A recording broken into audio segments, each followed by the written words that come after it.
এই জায়গার traffic signal, হ্যাঁ, বাংলাদেশ হলে গেলে সম্ভব হইতো না, কেউই কাউরে রেসপেক্ট করতো না। এই জায়গায় সবাই সবার সম্মান করে, কোনো ট্রাফিক পুলিশ নেই এই জায়গায়, কানুনরে সবাই সম্মান করে।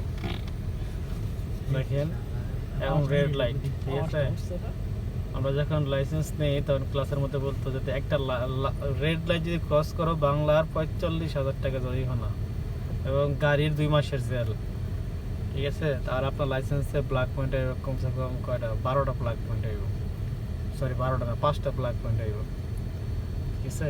তো আমার মতে আমাদের যারা নাকি গাড়ি চালাই আমরা বাংলাদেশে, সবারই ট্রাফিক সিগন্যালরে সম্মান করা দরকার। দেশ আমার, এটা আমাদের সবকিছুই সবারই দায়িত্ব নিয়ে করতে হইব, এটাই স্বাভাবিক। এই দেখুন গ্রিন সিগন্যাল, এখন টেকনোলজি